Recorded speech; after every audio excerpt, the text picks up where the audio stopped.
जय हिंद। आप सभी को शिक्षक दिवस के दिन ढेर सारी शुभकामनाएं। जो भी बच्चे पढ़ रहे हैं सब लोग को आज दिल से ढेर सारा आशीर्वाद। हमें भी जिन शिक्षकों ने पढ़ाया है हाथ जोड़ के उन शिक्षकों को आज के दिन नमन करते हैं। सुबह से पूरा क्लास का शेड्यूल इतना ज़्यादा हो गया कि थोड़ा सा वीडियो में लेट हो गया यहाँ पर। देखिए ये शिक्षक दिवस जो है हमें विश्व गुरु ऐसे ही नहीं कहा जाता है। सर्वपल्ली डॉक्टर राधाकृष्णन एक विलक्षण प्रतिभा के धनी थे। वो आज ही के दिन 5 सितंबर 1888 को तमिलनाडु के एक छोटे से गांव में जन्म लिए थे। वो प्रारंभिक शिक्षा किए, फिर स्कॉलरशिप के पढ़ाई से आगे बढ़े और फिर बाहर जाके कई सारे डिग्रियां हासिल की और विदेशों में जाकर पढ़ाएं। ये अपने काबिलियत के दम पर बनारस हिंदू यूनिवर्सिटी यानी BHU के कुलपति नियुक्त हुए। इसके बाद इनकी और भी योग्यताओं को देखते हुए इन्हें भारत का राजदूत बनाकर उस समय सोवियत संघ भेजा गया। उनके इन गुणों को और आगे बढ़ाते हुए उन्हें भारत का उपराष्ट्रपति नियुक्त किया गया। तो वाइस प्रेसिडेंट में भारत के पहले उपराष्ट्रपति चुने गए थे हमारे राधाकृष्णन जी। फिर हमारे दूसरे राष्ट्रपति के चुनाव में भी इन्हें स्थान दिया गया। तो ये भारत में आप देखिएगा शिक्षा के दम पर जो भी बड़े मुकाम हासिल करने थे वो सारे मुकामों को इन्होंने हासिल किया। अब कुछ लोग कहते हैं कि पढ़ लिख के कोई राजा बनता, ऐसे गधों से दूर रहना चाहिए। यहाँ पर पढ़ लिख के राजा बनने का यहाँ पे तो पढ़ाई लिखाई बहुत ज्यादा जरूरी है। भारत एक विश्व गुरु के तौर पे जाना जाता था। हमारे यहाँ एक से एक शिक्षक आए लोग जो शिक्षा दिए लोग। देखिए शिक्षक एक दीपक के समान होता है जो खुद जल के दूसरों को रोशनी करता है। शिक्षक का काम होता है दूसरों को मार्गदर्शित देना। वो अपने शिक्षक और सड़क खुद अपने जगह पे रहते हैं, दूसरों को मंजिल तक पहुंचाते हैं। शिक्षक एक ऐसा चीज होता है जो हारना पसंद करता है अपने विद्यार्थियों से। एक बार मेरे साथ हुआ, एक मेरा स्टूडेंट था, बहुत शरारती बहुत ज्यादा था।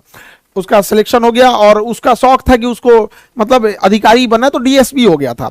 तो एक बार बड़ा जिद किया कि सर ऑफिस में छुट्टी का समय आइए ना कभी, हमारे ऑफिस के सारे स्टाफ लोग भी मिलना चाहते हैं प्लीज। बहुत रिक्वेस्ट किया तो हम उसको गए, बताए नहीं कि हम इतना बोले थे आ जाएंगे लेकिन टाइम नहीं बताए। वहां गए तो उसका सिक्योरिटी गार्ड हमको रोक दिया। हम तो मास्क लगाए थे, कोरोना चल रहा था यहाँ पे। कहा कि रुकिए अभी यहाँ पे सर बिजी है। हमको बड़ा खुशी हुआ, हम चुपचाप बताए नहीं यहाँ पे। कहा कि सर मीटिंग में है।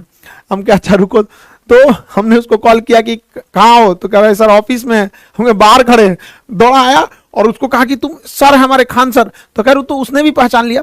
हम कहे कि देखो बहुत अच्छा बात है कि इसने अपनी जिम्मेदारी बहुत अच्छे से निभाई है।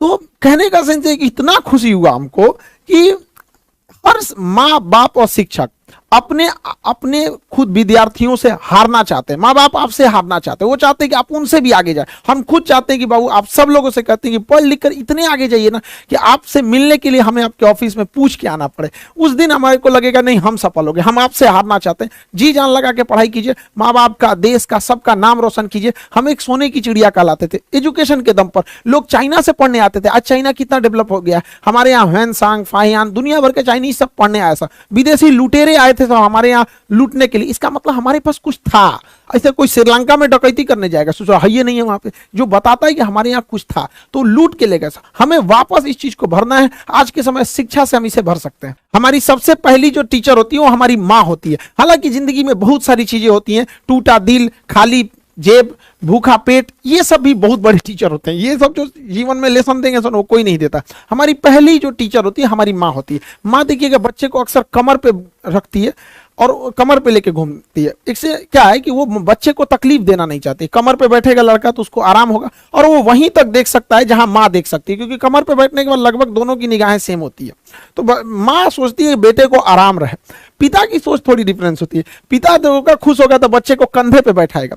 हाँ, पिता को पता है कि कंधे पे तकलीफ होगी, उसको बैठने में उतना आराम नहीं मिलेगा, लेकिन इसकी नजरें पिता की नजर से भी ज्यादा दूर तक जाएगी। तो पिता चाहता है कि जहां तक वो पहुंच पाया उसका बेटा उससे भी आगे जाए। तो माँ बाप के प्यार में थोड़ा सा अंतर होता है। लेकिन अगर वही शिक्षक को देखिएगा, शिक्षक कभी आपको कंधे या गोद पे नहीं बैठाने वाला। वो जब भी बैठाएगा तो आपको अपने पैरों पे खड़ा होना सिखाएगा, क्योंकि शिक्षक को पता है कि आज नहीं तो कल आपको इन उंगलियां, इन गोद, इन कंधों को छोड़कर आपको अपने पैर पे ही खड़ा होना पड़ेगा। इसलिए पहले दिन से ही टीचर आपको अपने पैरों पे खड़ा होना सिखाएगा और वो सिखाएगा कि दुनिया का मोहताज मत बनिए। आपको आप जाएंगे स्कूल में, छोटे बच्चे प्रेयर में लाइन लगाया जाएगा, टिफिन टाइम में उसको देखेगा डिसिप्लिन में है या नहीं है, हर एक टीचर का। तो बहुत सारे बच्चों को बचपन में हम लोग को भी टीचर डांट देते तो समझ बुरा लगता था, लेकिन अब समझ में आता है कि उन्हीं जो डांटे, घर वालों ने भी डांटा, जो भी हम लोग को साथ पिटाई हुआ, आज उसी का नतीजा है कि हम लोग पढ़ भी लिए लोग। वरना पहले तो आदमी पढ़ाई शौक से डर से करता था वहां पर। तो टीचर की भी रिस्पॉन्सिबिलिटी बनती, उनको भी समझना चाहिए। आज दुनिया बहुत आगे जा रही है, आजकल के लड़के एडवांस हो गए हैं, तो टीचर को भी अब एडवांस बनना पड़ेगा वहां पर। उनके साथ टीचर को अब एक फ्रेंड की तरह भी पढ़ाना पड़ेगा, जहां पीटना है तो वहां एनिमी की तरह पीटना भी पड़ेगा। तो दोनों बैलेंस करना जरूरी है। हमारे देश में शिक्षकों की कभी कोई कमी नहीं है, चाहे वो हमारे आचार्य चाणक्य हों, जिन्होंने एक इतने बड़े कुशासन के धनानंद को समाप्त करके एक साधारण व्यक्ति को रंग से राजा बना दिया। वहां पर हमारे द्रोणाचार्य रहे हो या स्वयं कृष्ण भगवान रहे हो, जिन्होंने गीता में अर्जुन को न जाने कितनी शिक्षाएं दी, वो युद्ध के मैदान में ही इतनी बड़ी शिक्षा दी है। तो हमारा देश जो है ऐसे ही नहीं विश्व गुरु कहलाता है। विश्व के जो भी बड़े बड़े गुरु हुए हैं वो यहाँ से ताल्लुक रखते थे, तो हम विश्व गुरु कहलाते थे। हमारा कर्तव्य बनता है कि हम इस धरोहर को, इस जिम्मेदारी को संजो के रखें। ये हमारा कर्तव्य बनता है कि हम इसे और आगे ले जाएं, न कि हमें इसे धूमिल करें, क्योंकि इस धरोहर हमें विरासत में मिली है, न कि हम लोगों ने इसमें बहुत बड़ा योगदान दिया। हमारे पूर्वजों की विरासत है, हमें कोशिश करना चाहिए कि इसे आगे बढ़ाएं।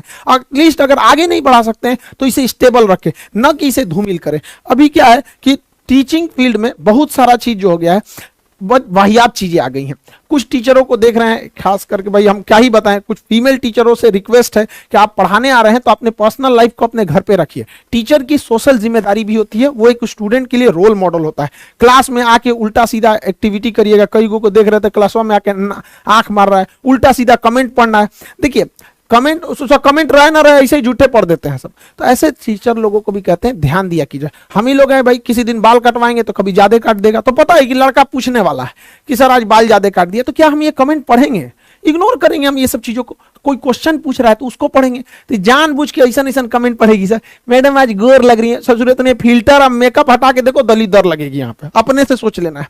तो देखिए, हम किसी से, हमारा कोई द्वेष नहीं है, बस हम इतना कहना चाहते हैं कि हमारे देश की जो संस्कृति है, जो हमारे देश की विरासत है, उसे खिलवाड़ करने का अधिकार किसी को नहीं है। अगर कोई उससे खिलवाड़ करेगा तो हम उसका विरोध करेंगे। हम हाथ जोड़ के विनती करते हैं कि हमारे देश की जो धरोहर है उसे बचा के रखिए। हमारा देश विश्व गुरु के नाम से जाना जाता है। इस धरोहर, इस संस्कृति को बचा के रखिए। यह भी आपकी एक देशभक्ति है, इसे बचा के रखना है। जिसको बहुत ज्यादा शौक है इंग्लैंड चल जाए ना, वहां जैसे मन वैसे पढ़ाना है पढ़ाओ, जो मन पहन के पढ़ाना है पढ़ाओ यहाँ पर। लेकिन हमारे देश की जो धरोहर, जो संस्कृति है, उसे बचा के रखिए। हम प्रेम से समझा रहे हैं, वरना फिर लड़का आप लोग को उल्टा सीधा सुनाएगा तो आप कहिएगा लड़का बोलते हैं सब।